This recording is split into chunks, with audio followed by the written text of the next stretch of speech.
Maraming salamat mga kaibigan mula dito sa Palasyo ng Malacanang, ang inyong anchorman, si Bombo June Desca. Mga kaibigan, yung araw na ito ay espesyal para sa ating palatuntunan sapagkat makakasama po natin ang pinakamataas na opisyal ng ating bansa, no less than the President, His Excellency Benigno Simeon Aquino.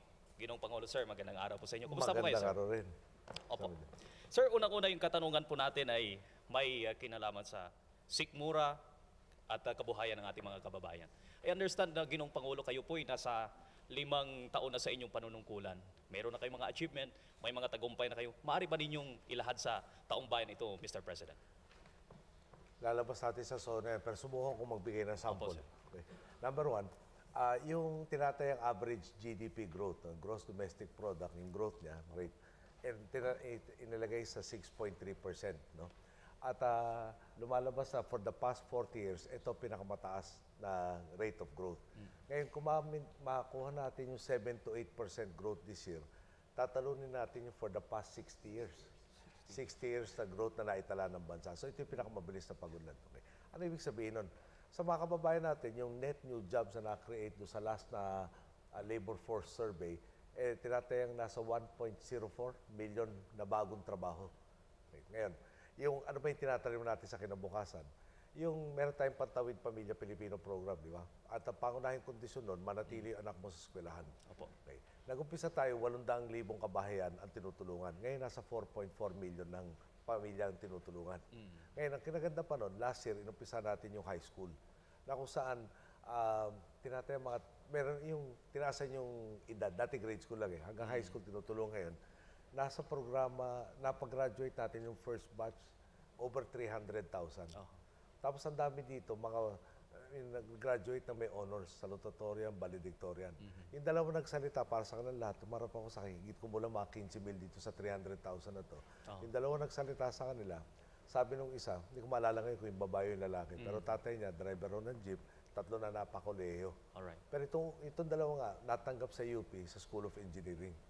No? So, parang iniisip lang natin, kung hindi sila natulungan na magpatuloy ng pag-aaral nila, no, ano kaya napala nila? Pero ngayon, after siguro another 5 years, dahil 4-year course sa engineering, tapos may board exams, meron kang panibagong mga, pagkatanda ko, civil engineer na pinasukan itong dalawa eh. At kung baka bago nun, puro casual na trabaho lang. So, siguro gusto ko lang i-din, yung ang daming natin ginagawa para palaki yung ekonomiya. Noong araw, sinasabi ng ating pinalitan na ang daming sinasabi na successive quarters na lumalaki yung ekonomiya. Sa totoo yun. Pero, saan nagmumula yung growth? Yung growth, karamihan nun, nanggagaling sa consumption. No, yung pagbibili ng kung ano man, ng servisyon, diba, mga goods and services nga sinasabi. Okay. Saan nagmumula yun? Remittances, karamihan ng ating mga kababayan na walang mahanap na trabaho dito, nagpadala sa kanilang mga pamilya, yun ang pinanggugugol na pambili ng ano man, ng pangangailangan. Ngayon, anong problema doon? Di ba sa ibang bansa Sa araw, sabihin ng mga ibang bansa yun, ayaw na namin ng Pilipino. Tapos yung ekonomiya natin. Yung growth na nararanasan natin ngayon, nagmumula sa infrastructure spending natin, nandun na rin yung manufacturing na buwabalik, no? Yung growth sa agriculture. Siguro parang last na parte na lang ito, nung nandun nga kami sa Vancouver, sa Canada, nakausap namin ito isang malaking firm, no? Maraming interest. No? Ang ginagawa na yun sa Pilipinas ngayon, waste to energy. Ang ginagamit na rin nila, yung pulbo na nanggagaling sa paggawa ng coco coir. Okay? Unang proyekto nila. Gusto nilang puwasok rin sa mga tourism related. Nabanggit nga niya sa akin, pati yung Manila Hotel gusto rin lang bilhin. Sabi ko, medyo naging masalimuto yung pagbebenta ng Manila Hotel nung araw na yan. Pero yung pinaka nagulat ako sa lahat na sinabi niya, sa agrikultura, yung mais, normal. No? Pero mabigat, sabi na gusto rin lang magtanim ng yung mga prutas na hindi pangkaraniwan sa tropical country. Blueberry at saka cranberry. So, medyo nag-post ako sa totoo lang ng mga 2 minuto. Sabi ko, did I hear you right? You're gonna plant cranberries and blueberries in the Philippines. Because in the Philippines, the only time we see blueberries are on top of cheesecakes. May frozen. Tapos sabi niya, yes. At yung lalo yung cranberry, parang ano yata yun antioxidant na sinasabi. Ang lakas na market raw talaga dyan. So tinanong ko, if you can grow strawberries, can you grow this? Sabi niya, yes. Alam ko sa Pilipinas, may 3 lugar na tayong gumagawa ng strawberry. So, ang sinasabi niya, nakapasok na sa tama ng mga $20 million sa waste to energy. ang next, yung sa expansion na in the next 5 years, no, is another $1 billion just from one firm. Okay. Tapos yun nga, no, yung dating produktong waste, gagawin mong kuryente, mag-i-improve doon sa research. Pero yung agriculture, no, well, minsan di ako nakapag-isip na gagawa tayo blueberry, cranberry. Pero sila sigurado. So, at the end of the day, yung para nakikita naman natin sa attitude natin mga kababayan. Pati yung mga bibili ng installment, may kumpiyansa sila, may trabaho sila, matatapos sila yung installment. So, yung pag gano'n naman may kumpiyansa, talagang yung mga gumagawa nito mga appliances na kinukuha doon sa installment, gaganahan na maggumawa ng inventaryo, dagdag yung trabaho ng manggagawa nila. So, meron tayong virtuous cycle. Ngayon, dagdag ko lang, no, yung spending nga natin dito, hindi politics na nagdidesisyon eh. Saan ba ako popogi pag pinagawa yung karsada, yung tulay kaya? Saan ba may pangangailangan? So, lahat ito mga infrastructure na ginagastosan natin, kunyari mga airports, gusto na, nag-umpisa tayo 3 million na tourists, over 5 million na yata tayo last year, kung di ako nagkakamali. Target natin next year, 10 million na foreign. So, paano naman pupunta yung turista sa atin kung hirap na hirap dumaan sa mga airport natin? So, hindi bababa ng 8 airports natin ang inaayos, ina-upgrade. Okay. At meron tayong 2 bago, no? Sa Daraga at saka Panglao. Panglao yung sa Bohol. Tinatay yung susunod na Boracay. Actually, pwede tayo mag-usap ng 3 araw para sabihin siya siguro. Kaya lang baka maubos yung oras at kaya naman siya. Pero sir, may last year pa kayo next year before 2016, yung termino. Ano yung pinaka-tinututukan po natin sa huling taon ng inyong termino? Problema na itong trabahong to, kailangan tutukan lahat. Di ba? May isang araw, para isang minuto, agriculture, susunod yung turista, yung pangatlo, peace and order, pangapat, ekonomiya. Kung minsan sabay-sabay sila. Okay. So, hindi pwedeng nag-aasikaso ako ng isa at pababayaan lahat ng iba. So, for instance, kanina lang, no, nag-uusap tayo nung sa, kanina itong araw ito kasi yung Dividends Day. Bigay ng yung mga dividends sa communities, yung government-owned and controlled corporation. Sabi ko, pinataas natin yung PhilHealth. Nung bago tayo umupo kasi, yung PhilHealth, di ba trabaho niyan? Health insurance, no? Tulungan yung kalusugan natin mga kababayan. Pero nung bago tayo umupo, by law, kailangan lang 2 years operating expenses na reserve. Pero lampas-lampas dun yung kanilang cash hoard.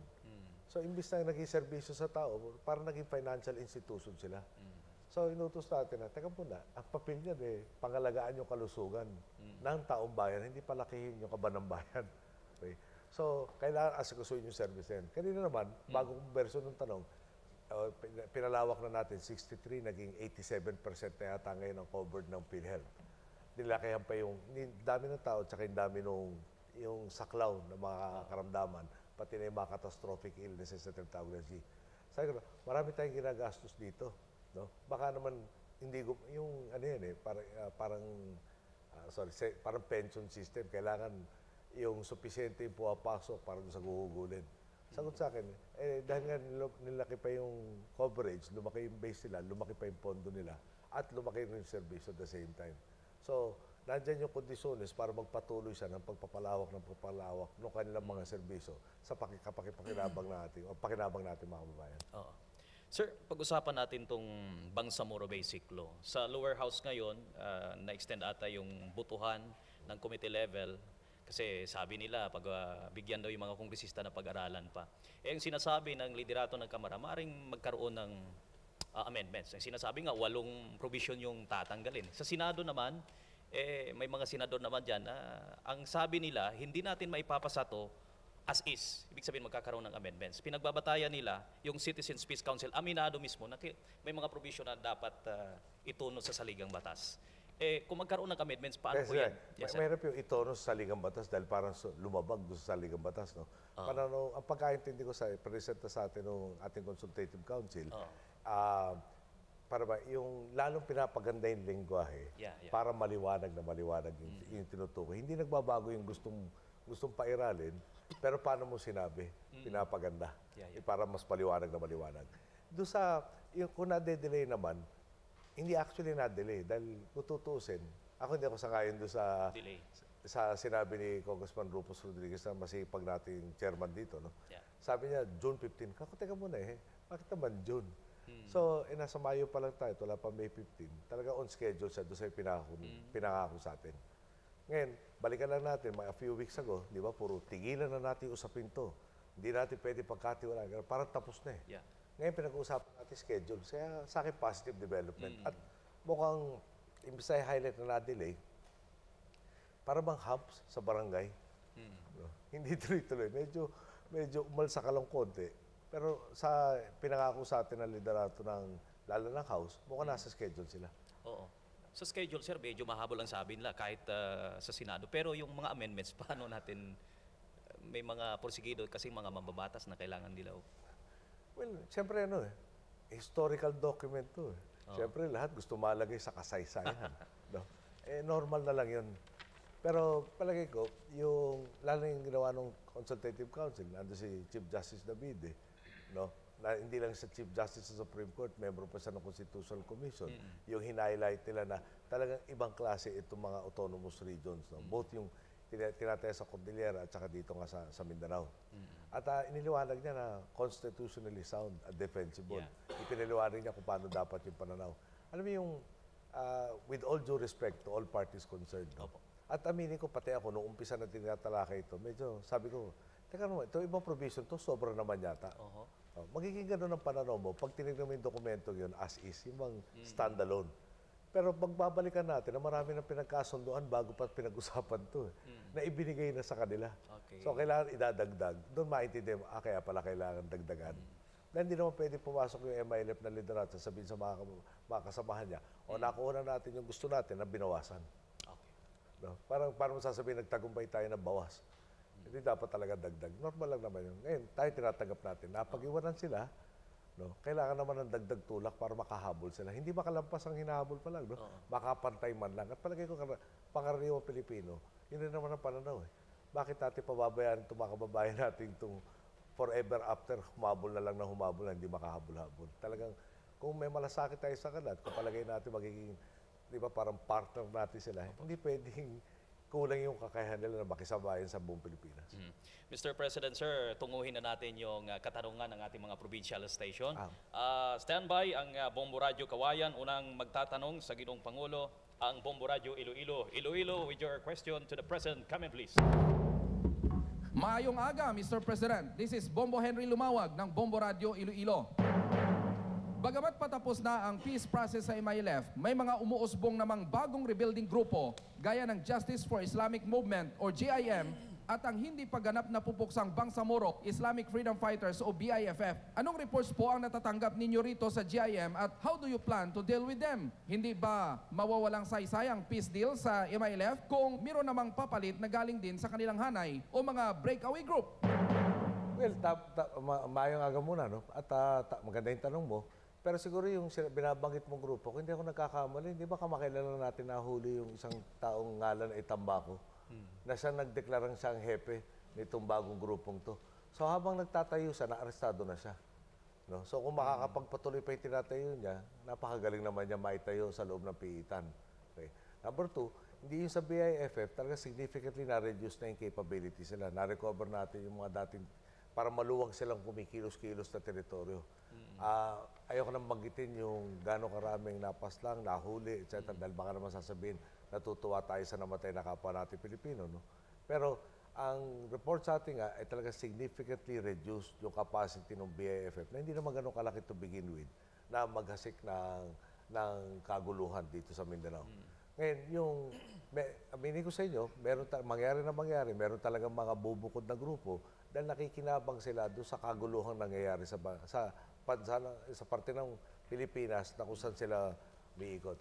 Ngayon, habang paganda nangyayari namang tatawag natin delivery of basic services na talagang yung ating mga kababayan doon may nakikitang liwanag.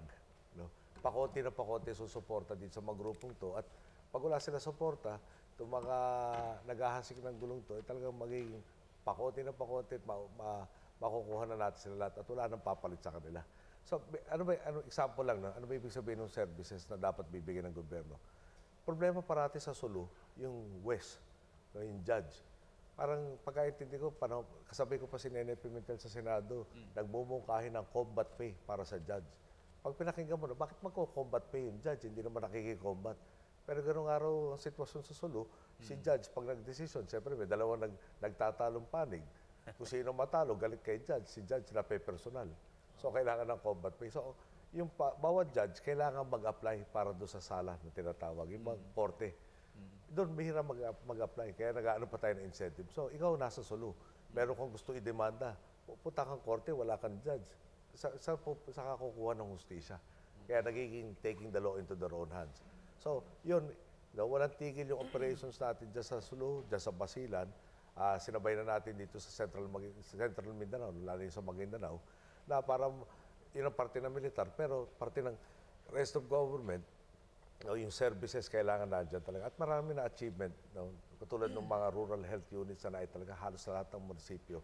Yung mga barangay health stations, nandun rin teachers na nagdatingan na eskwelahan na naitayo. Nandun lahat sa report po ni Governor Hataman. So, go ahead, sir. Parang point, ultimo yung investment dito sa lugar nila, talaga medyo significant yung tinaas. Meron ng mga nag-i-invest dahil naniniwala papunta na sa katahimikan dito at yung negosyo pwede na mangyari dyan sa lugar na yan. Kaya yung land of promise, magiging promises fulfilled na. So almost the same, sir, sa Justice Islamic Movement doon sa problema natin sa Abu Sayyaf. Yung Abu Sayyaf kasi parang tumatayo na yung mga komunidad, bakit sila may suporta, wala nga kabuhayan, walang makukuha na ng hustisya. Sila puwapapil na gobyerno doon. Sila namumudmud ng pera, diretsuhan. At kung wala kang pagkakakitaan, may darating na mayroong mag-aalok sa ito, parang nagkakaroon ng amor, simpatya. Pero kung gagawin naman ng gobyerno yung dapat niyang gawin, tapos tutugisin mo ka itong mga kriminal na to, at pag nakita lang meron naman napapala sa pagtaguyod dito sa sistemang umiiral, sino man nanatiling taga-suporta ng Abu Sayyaf? At kung wala sila suporta sa komunidad, magiging mahirap na yung buhay na ngayon, lalo pa magiging posible. Alright. Standby ang Bombo Radio Cagayan de Oro. Ang sunod na magtatanong ang Bombo Radio Kawayan. Kawayan, ang inyong katanungan sa Pangulo. Come in, please. Daytoy apo ni Bombo Mariel Gomez ket awatin nyo iti kablao mi itinambag nga aldaw manipod ditoy Isabela. Ginoong Pangulo, wala na ba talagang tsansa para bumalik sa negotiating table ang CPP, NPA, NDF at gobyerno sa loob ng inyong administrasyon? Sa pinakahuli pong pagkakaantala o bigong pag-usad, ano pong dahilan kaya napako na naman ang usapang pangkapayapaan sa mga rebelding komunista? Naimbagal daw. Yung instant na dahilan, yung instant reason for termination, nagkaroon ng yung listahan ang ngalan ay Jasig. Ibinigay yun, dekada nang lumipas, ipinatago sa isang protestante ministro sa Europa. Nung nirecover itong listahan na to, sinasabi, ito mga consultant namin, tapos meron tinatawag na immunities. So, nung hiningi natin yung listahan, at yung listahan kailangan may litrato, tunay na pangalan, etc. Yung mga file, hindi na raw ma-recover doon sa pinatago nilang mga disket dito sa protestante ministro. Kaya sabi nila ngayon, gagawa sila ng bagong listahan. So, sagot naman natin, parang lahat naman yata ng ginagawa niyo listahan, yung mga nahuli na ng gobyerno. At bigla na ngayon, parang kumbaga sa larong Monopoly nung araw, may get out of jail card free. At pag yung meron naman kami nahuli, baka naman maisama na naman dyan sa listahan at hindi naman yun ang pinag-usapan. Anyway, yun ang ginawa ng dahilan para umalis doon sa usapan. May inalok silang special truck, at si Joma Season may inalok na special truck na kayang-kayang gawin, binawi rin nila. So, ang gobyerno parating bukas makipag-usap ng kapayapaan. Pero kailangan naman makita natin sinseridad. Sa totoo lang, ang nire-report sa atin ng ating advisor on the peace process, nung kainitan ng mamasapano, imbis na magkaroon lang ng pinakasentro mga demands, pinalaki. Parang sinabi na rin, imposible itong mga demand na gugustuhin namin para hindi matuloy itong usapan. Tapos magpapropaganda silang gusto namin mag-usap ng kapayapaan. So hinihintay lang natin yung sinseridad nila para naman may patunguhan. Hindi yung para mekanismo lang, para pakinabangan lang nila at hindi na sambayanan. So mapakita yung sinseridad, bakit di tayo mag-umpisa ng usapan ulit? Alright, ang sunod na magtatanong ang Bombo Radio Cagayan de Oro. Standby ang Bombo Radio Vigan Cagayan de Oro. Ang inyong katanungan sa Pangulo. Go ahead, please. Maayong buntag, Mr. President. Bombo Junil Ukat po ng Bombo Radio Cagayan de Oro. Ano po ang reaksyon nyo? Sa imbis na pasasalamat ay panunumbat o sisingilin daw kayo ng nanay ni Mary Jane Veloso. Yun naman pong mag-live-in na recruiter ni Mary Jane, makikaasa daw ba ng patas na pagtrato at proteksyon sa batas dahil may ilang kumukwestiyon sa proseso ng DOJ, lalo na yung pag-inquest, bagamat walang warrant of arrest. Saka yung impresyon na masakripisyo sila para maging pugi at hindi mapahiya sa Indonesia. Sagutin ko yung pangalawang bahagi ng katanungan, no, at mayambuntag nga pala. Yung recruiter, hindi naman natin inaresto. Hindi ba siya humingi ng protective custody? Tapos ngayon magre-reklamo siya, nasan yung warrant? No? Parang may mali naman yata to. At maraming nandun siya sa kamay ng otoridad, marami doon sa alleged na mga biktima niya ang nag-usbungan para mag-file o maghain ng kanilang mga kaso. Doon sa nanay naman po ni Mary Jane,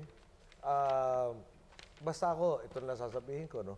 May obligasyon tayo pangalagaan ang kapakanan ng lahat ng Pilipino. At yun po ginawa ng gobyerno mula pa ng 2011, kung di ako nagkakamali. Umpisa rin ng 2010. Pero maliwanag na maliwanag ng 2011, tuloy-tuloy tayo nakikiusap para sa kapakanan ni Mary Jane at mailabas yung kanyang mga problema. Kung palagay nung nanay niya, kulang ginawa namin, basta ako, no? Hindi ko na-access yung oras ko makipagsagutan. Importante sa akin, ano bang magagawa natin para mapangalagaan yung buhay. Ito si Mary Jane, lalong-lalo na para sa mga anak niya. Alright, standby ang Bombo Radio Dagupan. Ang sunod na magtatanong, ang Bombo Radio Vegan. Vegan ang inyong katanungan sa Pangulo. Come in, please. Naimbag ng orasyo, Mr. President. Siyak ni Bombo Evelyn Pascua, ito'y Bombo Radio, Vigan City, Provincia Ilocos Sur. Naimbag ng orasyo, ito Malacanang. Ang kababayan po namin na si dating PNP Chief Alan Purisima ay sinisi sa madugong kahinatnan ng Mama sa Pano Encounter. May napaulat ding sinabi ninyong nagsabi si Purisima ng maling informasyon sa encounter. Ano ba talaga ang naging papel na iniatas nyo kay Purisima at totoo bang nagsinungaling sa inyo? At kumusta na po ang inyong pagkakaibigan? Naimbaga bigat. Okay, number one, ano ba naging papel niya? Noong umpisa, di ba, siya chief PNP, at tapos sa larangan ng PNP, pag may operation sila dito sa mga high-value targets, lalo dito kay Usman at saka kay Marwan, no, siya nagbe-brief sa atin nung mga impending operations. Nung nasuspindi siya, nanatili siya sa akin parang tinatawag na yung matter expert, subject matter expert. Yung imbis na merong yung pinasahan niya na impormasyon, magle-lecture sa akin o magtuturo o magpapaliwanag ko ano nangyayari, minabuti ko na yung nakakaintindi ng iba't ibang variation nito mga operation na to o magpatuloy na magpaliwanag sa akin. Ngayon, hindi na siya, nung suspendido siya, no, isa pa naging papel niya, si Director Na Peñas, kino-course yung kanyang mga reports, so iba't ibang mga operation sa pagtugis itong mga high-value targets kay Director General Purisima nung siya active pa. Pero maski na nitong araw ng January 25, meron pa rin mga ibang impormasyon na idinaan kay Director General Purisima.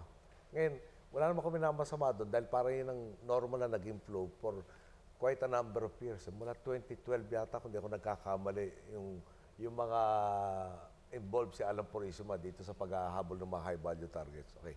Ngayon, nagsinungaling ba siya? Siguro parang pag, sabi nga ng mga Amerikano, pag tumingin ka ng baso na nakalahati laman, yung pessimist sasabihin half empty, yung optimist sasabihin half full. Dito, nung sinabi niya sa akin na meron ng artillery support at mechanized support, no, parang ang naging impression ko, nando na, tumutulong na, pero ang talagang nangyayaring sitwasyon, paalis pa lang ng kampo, yung tutulong. Siguro sa magandang pananaw, medyo yung in support na text niya sa akin, baka akala rin niya, wala naman siya doon sa lugar, na talagang nando na o malapit na. Pero naging resulta lang nga nito, imbis na nadama ko medyo matindi yung panganib, lalo na nung SAC na 55, para nagkaroon ng kapanatagan ng loob ko na yung dapat gawin dahil inutos ko mag-coordinate sila lahat, lalo kay Na Peña, sinabi ko sa kanya mag-coordinate ka days ahead. Nandun na yung tulong na kino-ordinate na previously at nangyayari na at tapos na yung problema. So mali yung impormasyong umabot sa akin. Nagsinungaling ba? Baka masyadong mabigat na masabihin ko nagsinungaling. No? Pero baka naman yung information nagkaroon ng konting wishful thinking on his part. No? Ngayon yung kay na Peñas, hindi natin masasabing parehong sitwasyon dahil siya ang ground commander, siya ang dapat may situational awareness. Kumbaga yung sa kanya, hindi pwedeng baka ganito or sana ganyan. Pag nag-report si na Peñas bilang ground commander, nandun sa lugar, dapat nire-report niya facts. No? At yun, hindi rin natin ako kay Director na Peñas na nagsabing extraction ongoing. No? Wala pa yung mag-e-extract. Paano naman niya nasabing ongoing? Nasa akin pa nga pala yung telepono na nandun yung mga text lang. Kailangan natin makita. Sinave nyo, Ginoong Pangulo. Sir, para kanina may sinishare kayo sa amin dyan sa ano nila. Sa presentation. Generally, ano na lang siguro, Ginoong Pangulo, ano po yung particular na po nyo dyan? Well, number one, meron silang plan nun sa Exodus na composed of 72 slides. Alright. Nung naghamarap sila sa akin ng January 9, sina Peñas, Director Mendez, at si Purisima, ipinakita, pag may tanong ako, magre-refer sila dito sa slide, one of the 72. Dito sa buong plano to makikita natin, for instance, mapa kung saan pininpoint bawat bahay nito mga hepe ng mga grupong hindi atin. Okay. No, si BIFF, si MILF, at saka yung private armed groups. No, na talagang hindi na sinabi ko sa tinukoy si commander ganito inakatira dyan, ilan ang taong kasama niya, ilan ang armas. Kaya talaga nung pinapakita sa akin, nung sinabi sa akin, pipili ho tayo, tatahak tayo ng ruta dyan, na iiwasan natin lahat itong mga bahay na to para hindi ma-detect yung pwersa natin pag-infiltrate, napaniwala tayo. Noong may isang table dito, nakalagay coordination table. Sinasabi sino tatawagan sa 6th Infantry, sa 1st Mechanized, lahat itong mga adjag, kung ano nung grupo, tao, telephone number nakalagay. Naniwala rin tayong ready na mag-coordinate dahil nasa plano nga rin.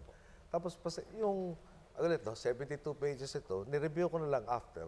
Noong una, hindi ako humingi ng copy, nasa laptop lang ni na Peñas to. Opo. Pero nung nangyari nga 25, sabi ko, preserve yung laptop para wala nang hocus-pocus mangyari dyan at magkakaroon ng investigasyon. Pinagmamalaki niya kasi yung time on target, yung nare-report niya na concept. Time on target, sabi niya, pagdating nila doon sa lugar, sa mismo kung saan magbabakbakan, doon sila makikipag-coordinate. At parang sinasabi doon sa testimonya na basa ko doon sa mga report, tahimik raw ako. Ngayon, hindi ko maalala yung tahimik ako dahil unang-una, hindi namin pinag-usapan yung time on target. Sabi niya kasi, we will coordinate with the AFP at jump off. Jump off, yung mula sa staging area, kikilos papunta doon sa target area, doon magsasabi sa AFP. Sabi ko yun, teka muna, paano naman yung kumikilos na kayo, doon pala maghahanda yung AFP tutulong sa inyo. Masyadong manipis yung oras na yan, kailangan days before. No? At doon sa dalawa na mag-coordinate, yes sir. Nung sinabi niya jump off, hindi pwede. Sabi ko, days before, nag-yes sir na naman siya. Tapos biglang nagtetestimonya siya ngayon, time on target na after. Parang after nakaalis na kami, at pag nakarating na doon sa pupuntahan, doon na kami mag-uumpisa mag-coordinate. Kalokohan yun. No? Siguro para lalo maintindihan ng taong bayan, linggo to, siyempre linggo, hindi mo nasabi yung kampo ng mga sundalo, puno-puno ng sundalo. May nagsimba, may nabigyan ng leave sa pamilya niya, tapos bigla ng ora-orada, may bibigay lahat ng saklolong kailangan mo. At mapanganib yung lugar, ulitin ko lang, 160 lang raw silang papasok. Tinatayan 3 hanggang 4,000 yung potensyal na maging kalaban doon.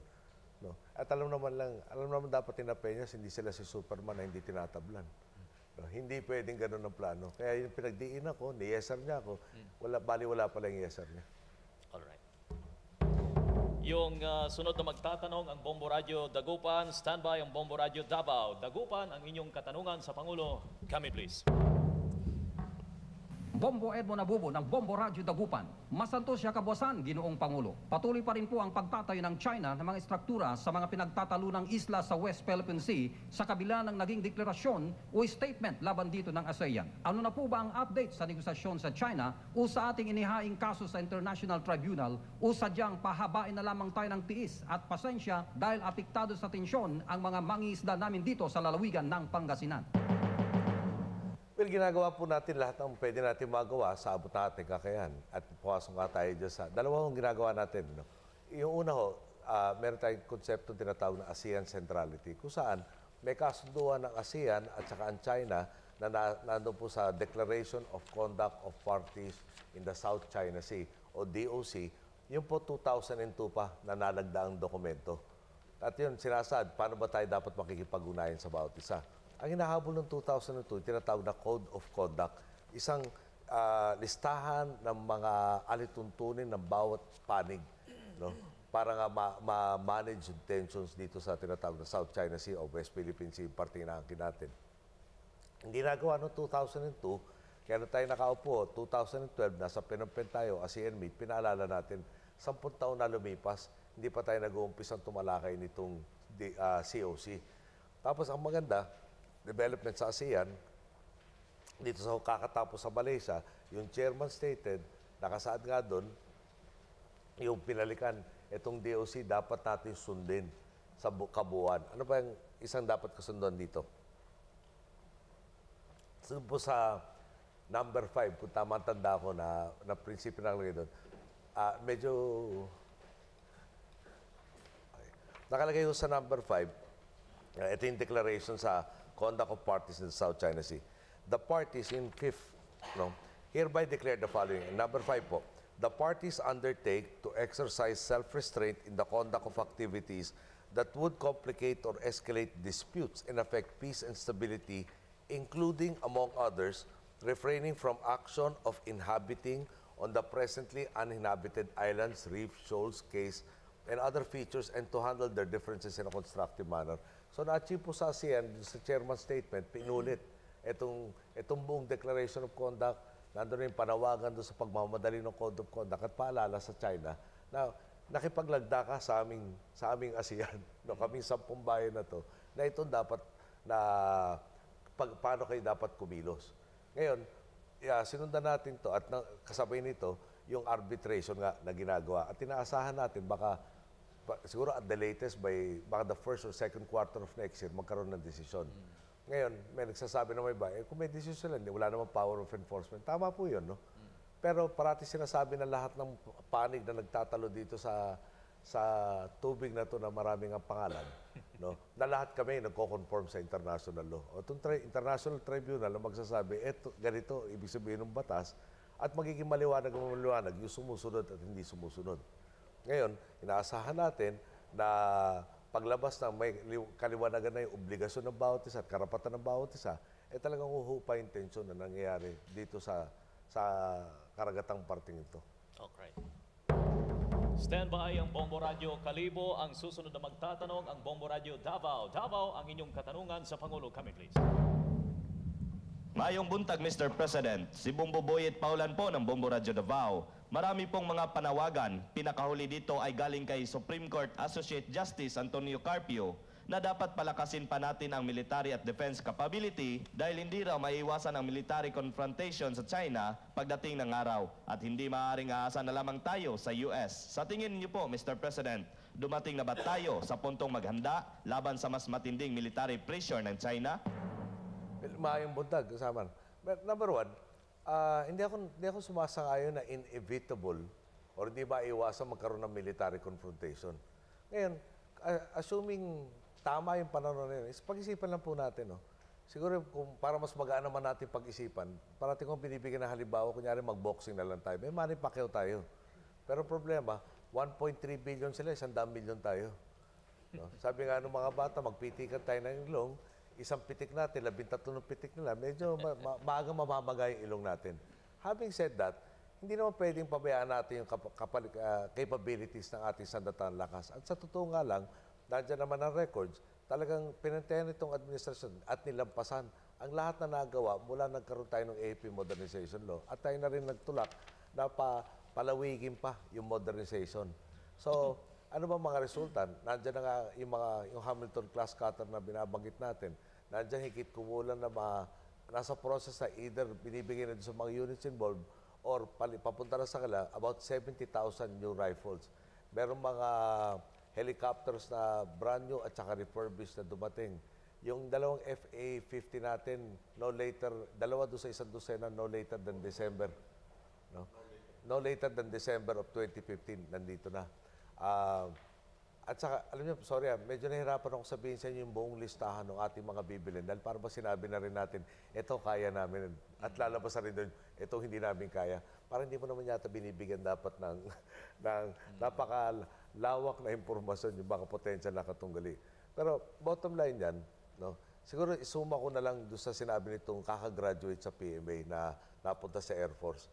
Sabi niya sa akin, nung sa question and answer portion, sabi niya, Sir, salamat sa inyo, yung Air Force, meron ng force, hindi na puro air. No? At makikita naman nyo, sa Davao, palagi ko, maglalanding dyan yung mga bago natin medium lift na aeroplano na talagang mas magiging cost efficient at saka mas angkop doon sa mga pangangailangan natin. At sana, no, huwag natin kailanganin para sa humanitarian assistance kung may darating na disaster. Pero yung taas na kong masasabi sa inyo at walang takot na may kokontra sa atin, na talagang alaki ng capabilities ng AFP ngayon kaysa nung dinatna natin. Ginoong Pangulo, sir, yung susunod na magtatanong ang Bombo Radio Kalibo. Standby, Bombo Radio Bacolod, Kalibo, ang inyong katanungan. Go ahead, please. Mayroon nga gahon, Mr. President. Raya si Bombo John Chester Dizon ng Bombo Radyo Kalibo. May pangamba ang ilang turista na pumunta sa aming isla sa Boracay dahil sa serye ng nakawan sa mga foreign tourists, lalo sa mga taga-Korea at maging sa illegal drugs. Ngayong linggo ay ginaganap ang second senior officials meeting of the APEC Ocean and Fisheries Working Group. Maaari bang ipaguto sa PNP, Ginong Pangulong, espesyal na pagtutok dito dahil nakakaya at nakalarma na ang ganitong mga pangyayari?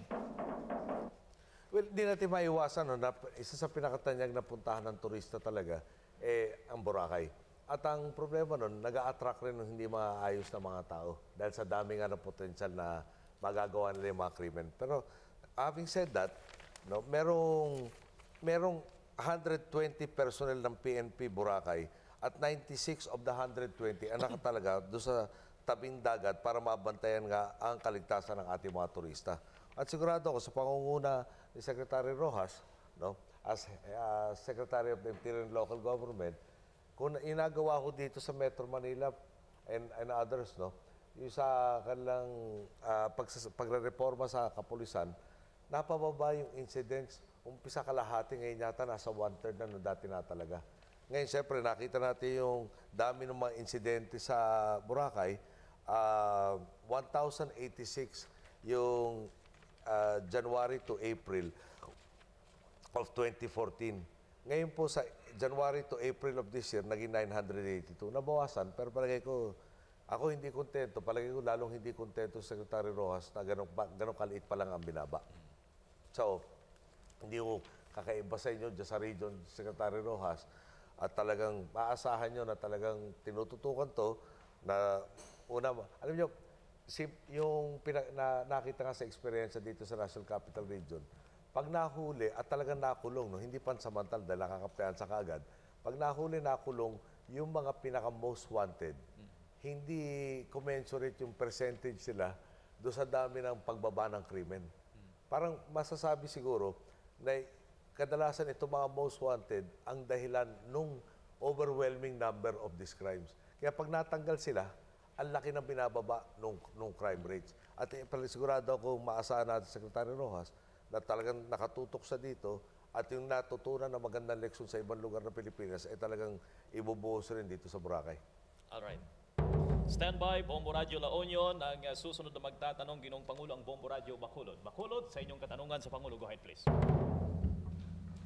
Mayong aga, Mr. President, Bombo Romel Hamero po ng Bombo Radio Bacolod. Nitong nagdaang mga araw, magkakasunod po ang mga rally at petisyon laban sa K-12 program, kung saan nangunguna pa rin to ang kaibigan at kalyado mong si Senator Trillanes. Bagamat ilang beses at sino-sino na ang nagpapaliwanag sa panig ng gobyerno, ayaw pa rin nilang matanggap at hinihingi pa rin masuspindi muna ang implementasyon nito. Ano po ba ang masasabi ninyo rito? Sadyang kailangan na ba talagang ipatupad at sapat na ba ang kahandaan ng mga magpapatupad na ahensya gaya ng DepEd at SHED? Sa huling parte ng katanungan mo na, pinipilit sa atin ng CHED na yung facilities, yung pagkukuha ng teacher will be ready by 2015. No? Libro, silya, classroom, pagkuha ng teacher. Number 2, yung sa unang parte ng tanong mo, may mga tumututol. Siyempre, para bang kung magsasalita ka sa taong bayan, sabihin mo, mababawasan yung gastos dahil less 2 years. Talagang malapit na eleksyon, para pogi yun. No? Pero ang problema naman ito, kine-question na yung mga credential natin na ibang bansa. No, sufficiente ba o hindi? So, hindi natin inaayos yung problema na pagdating doon. For instance, last week lang yata, kung di ako nagkakamali, may nag-report sa akin sa Middle East. Pati yung mga engineer natin na talagang sila naman yung kumbaga pangunahing mga pahinante talaga binalikan yung transcript of record, kulang ng 1 taon di umano, 2 taon, biglang hindi sila napopromote. Napopromote yung subordinate nila na mas konti ang kalaman. So, pag hindi mawawala yung problema kung hindi natin isosolve. Hindi lang naman sa Middle East, marami iba lugar nagsasabi, dahil balikan natin Pilipinas na lang ho ang isa sa 3 na may basic education program na 10 years. No? So, agad, lahat ng ibang lugar, papasok ng college, sasabihin, teka muna, kulang pa ng preparation mo dito, etc. So, ang endpoint nito, hindi mawawala yung problema kung di natin aksyonan. At siguro naman, obligasyon natin, kung kaya na natin gawin yung solusyon ngayon, bakit pa natin ipagpapaliban at hindi tayo nakakatulong doon sa mga susunod na salinlahi natin sa pagsasaayos ng buhay nila, bakit di natin i-maximize na? At palagi ko, yung estudyante na bibigyan mo ng mas maraming oras para matutunan yung dapat niya matutunan sa dami ng impormasyon na tinatawag na stock knowledge ngayon, papasalamatan tayo at hindi magagalit na yung dapat kinompress na lang lalo lahat ng kailangan kong matutunan. So ulit, may problema, hindi baka problema kasalukuyan ng problema. Hindi pwedeng solusyon somewhere down the road. Sa kanta ni Barry Manilow, maganda yun, pero dito sa buhay ng mga kababayan natin, yung problema hindi naasikaso, lumalaki, hindi lumiliit. Alright. Stand by, Bombo Radio Cebu. Ang susunod na magtatanong ang Bombo Radio La Union. La Union, ang inyong katanungan sa Pangulo. Naimbagabigatyo, Apo Presidente, si Bombo Absalom Flores po ito ng Bombo Radio La Union. Sa nalalapit na eleksyon sa taong 2016, ano po sa tingin ninyo ang mga isyong mangingibabaw sa debate ng mga kandidato sa pagkapangulo, Mr. President? Naimbagabigat, hingi akong pamanin, baka tunog, nagtataas ako ng sariling bangko. Pero ang dulo niyan, siyempre isusunod sa atin, sasabihin lang, paniwala ako kasi, karamihan ng mga kababayan natin, maliban na yung nagpilit na maging bulag o pilit na maging magbingi, nakikita lang talaga ng pagbabago ng bansa. So lahat sila mag-aangkinan, ako ang tamang magpapatuloy at magpapalaki pa nung nagawa nitong papalitan. Yun palagay ko magiging sentrong issue. Sino ba ang magiging kapanipaniwala na kayang ipagpatuloy lahat ng nagawa natin sa loob nitong administrasyon to? Stand by, Bombo Radio Jensen. Ang susunod na magtatanong, Bombo Radio Cebu with your question to the President. Mayang buntag, Mr. President, si Bombo John Saldi po ito sa Bombo Radio Cebu. Ilang buwan na lamang din po at mag-i-eleksyon na naman. May napili o napipisil na ba kayong standard bearer? At baka maaari nyo nang ibahagi sa amin ang clue kahit nasabi na ninyong sa Honyo pa kayo mag-aanonsyo. Maaari rin bang ibahagi ninyo sa amin kung ano po ang detalye ng meeting ninyo ni Senador Grace po? Okay, yung pwede ko ba ibahagi sa'yo? Palagi magagalit lahat ng ibang inaasahan ako sa Hunyo magsalita At saka tuloy-tuloy pa yung konsultasyon. Pero sabi nga, palagi ko matutuwa ang mga manager ng Bombo Radio na naghahanap ka na scoop. Kaya pasensya na muna, Parang hindi ako magiging totoo sa lahat ng kausap natin kung hindi nating maabisoon sila na may finality in decision. Nag-usap kami ni Grace po dahil di ba kinampanya naman natin siya noong 2013. Naniniwala tayong tama yung kanyang mga pananaw or nasa tamang direksyon ang gusto niyang tahakin. At yung importante sa akin na mapanatili yung koalisyon na talagang sobrang ganda ng resulta natin noong 2013. Siyempre, personal, lahat itong pinagpaguran, di ba? Luha, pawis, dugo na binuhos natin dito.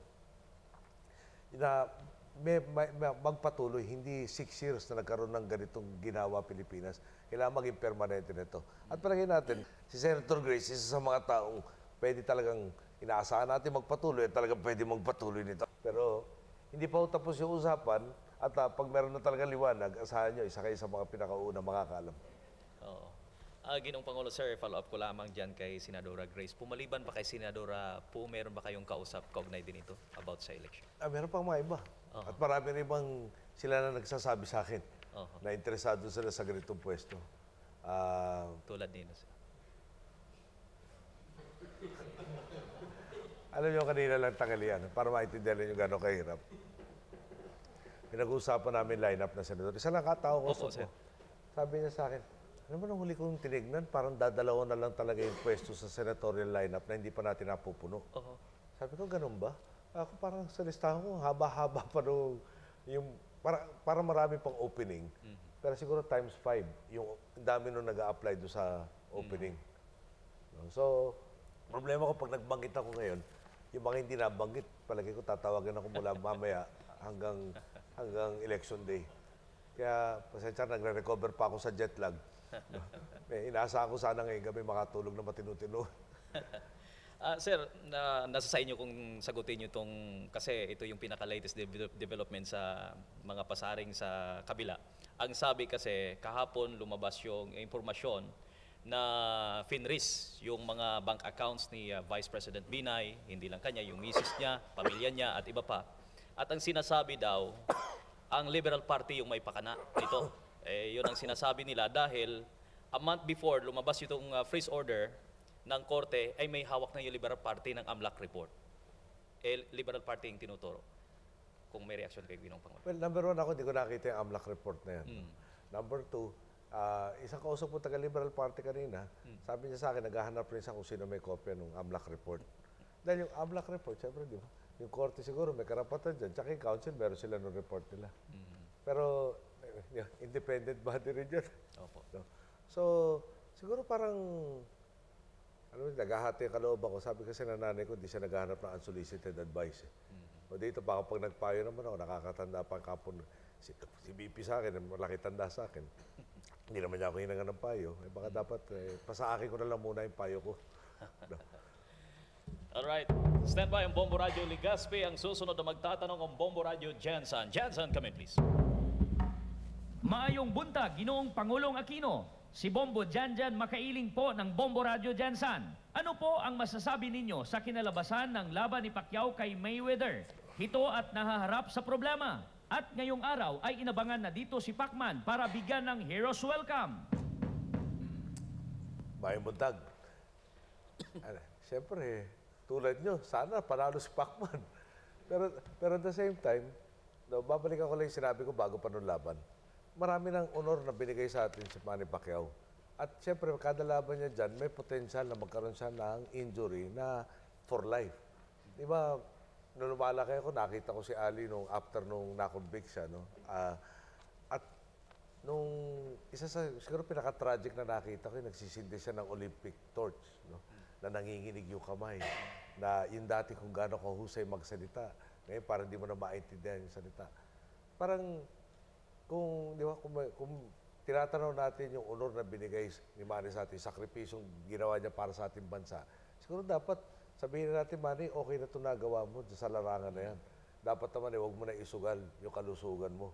Dapat naman siguro tulungan ka namin na mapangalagaan yung buhay mo sa kinabukasan para naman sa mahal mo asawa at sa inyong mga anak.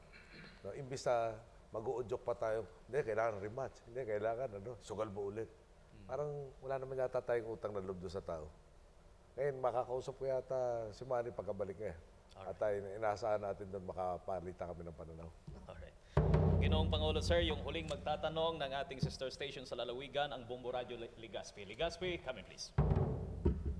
Marhay na aga po, Mr. Presidente. Ito po si Bombo Vince Villar ng Bombo Radio Legazpi. Ano po ang reaksyon nyo sa pasaring ni Senador Jinggoy at JV na selective daw ang ginagawang investigasyon at pagkakaso sa mga sangkot sa pork barrel scam dahil may nakakapansing hindi na raw prioridad ang ibang nasasangkot na mambabatas, lalo na ang mga kalyado ng administrasyon. May tinukoy pa silang ilang personalidad na dapat daw ay habulin. Ano po ang masasabi nyo, mahal na Pangulo? Baka dapat tanongin nila yung opisina ng ombudsman dahil ombudsman ang nagpapail ng mga kaso. No? At nandun po sa ombudsman, nakatibang mga batas na talagang sila lang ang may karapatan. Ngayon, kung meron silang mga gusto idagdag na ebidensya, palagi ko bukas yung tanggapan ng ombudsman na para tanggapin yung kanilang mga testimonya at saka mga pieces of evidence. No? Ngayon, yung independent body po yan, constitutional body, tinitingnan yung pandiscipline po sa ombudsman, impeachment lang. Di ba? Tulad ng presidente. So, ang makakasagot sa mga katanungan na palagi ko, ombudsman. Alright. Sir, wala na pong katanungan yung ating mga lalawigan. Mayroon ba kayong aasahan po tayo na may mga appointments tayo, lalo na sa PNP at iba pang tanggapan ng ating gobyerno? Well, tapos ay sa COMELEC, no? Yung sa CEC, malapit-lapit na. Sa PNP, may 2-3 konsultasyon pa siguro. Opo. No? At yun na, naninigurado tayong, alam niyo, lalo na sa PNP, hingi ako ng pamunin sa taong bayan. Number one, yung si Alan Purisimo kasi magre-retire December. So yung programming natin was supposed to get a new PNP chief after his retirement, napamadali. Number 2, ang problema, hindi lang naman sa PNP, minsan sa AFP, pero kadalasan mainit sa PNP. Yeah. Pag meron natutulungan na papalit, kayo sa Bombo, palagi ko, parati kayo pinapadala na mga kuno ng panira sa isa't isa. Ngayon, to give, di ba, parang a fair chance to everybody. Gusto ko naman manigurado na i-appoint natin ay yung malaman, biktima lang ba ng chismis o talaga may base itong mga reklamo ito.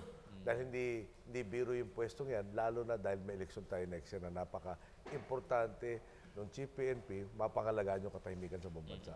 So, buti na sigurado kaysa magsisi. Opo, sir. Mr. President, gaano po tayo kahanda sa pag-host ng APEC Summit sa Nobyembre at paano natin gawing kakaiba ang meeting na ito sa Pilipinas kumpara sa mga ibang nasaksihan po natin? Well, yung una-una, parang tutok natin yung inclusive growth. Number 2, matagal na naghahanda ang pamahalaan para sa pag-host nito. Ay, yung mga dagdag nga, yung sinabi ko kay Prime Minister Harper, I'll see you in November, no? Dahil member rin sila. Merong mga bansang gusto magkaroon, parang eventually sasali ngayon, hinihingi na maging observer. So, tinatanong natin kung nasa patakaran na pwede ba natin iyayin na observer to. Yung tapos na ba yung paghahanda? Ba, hindi. Siguro paalis yung ating mga bisita. Year round yan, ongoing. Pero yung iniisip natin, yung heads of state, head of government na darating, yung ultimong paalis na lang sila. Palagi ko may makikita pa akong detalye pwede pang improvein. No? Dahil gusto natin maranasan lang, number 1, productive. Number 2, it was more fun in the Philippines. Alright, sir. May tulad ng kagawian ng panayam ng Bombo Radio sa inyo, may mga babanggitin kaming pangalan na sa inyo kung paano nyo, ano reaction nyo sa kanila. Raymond Tinasa, ganun. Parang umaasa. Okay. Sir, unang-una, medyo lighter tayo, Manny Pacquiao. Magaling. Mayweather. Siguro, smart. Bert Lina. Inaasahan. Cecilia Veloso. Ito yung nanay ni Mary Jane. Unawain. Andy Bautista. Papakita Gilas. Sir, Pia Wurtzbach. Mabait na tao yan. Tsaka magaling, tsaka determinado. Secretary Coloma. Kita mo naman. Araw-araw na binubugbog, nakangiti pa rin. Secretary Purisima. Isa pang talagang, paano ba sabihin doon? Siguro kung one word, matagumpay. Secretary Deles. Matyaga. Secretary Balisacan. Ayan ang masinop. Siguro ano ba toro ng Tagalog? Very thorough. Hindi, pero hindi lang masinop eh. Talagang very thorough. Defense Secretary Gasmin. Ano pa maasahan natin? Yung, ano ba masabi? Talagang maasahan. Kaya maasahan ng several decades na. Wala pa nung panahon ng tatay ko ng Marcel. Okay. Yusek Marfil. Nagpapagaan ng anumang problema. Ulirang asawa. Lastly, sir, President Aquino. Hindi pa ako makapal ang buhok. Mr. President, sir, kami po'y lubos na nagpapasalamat sa inyong oras dito sa Bombo Radio. Naway maulit pa ito at hindi ito huli kasi may isang taon pa kayo. Sa pangalan ng management and staff ng Bombo Radio Philippines, siyempre sa pamumuno ng aming Chief Executive Officer, our President Rogelio Florete, ang aming Vice President, Chief Operating Officer, at Chairman ng Kapisanan ng mga Broadcaster ng Pilipinas, Herman C. Basbaño, sir. Kami po'y lubos na nagpapasalamat pero bago po tayo siguro magpaalam, Mr. President, baka gusto nyo muling hampasin yung tambol namin na pag hinampas nyo ito, dinig sa buong bansa, Mr. President. At maraming salamat ulit sa inyo lahat.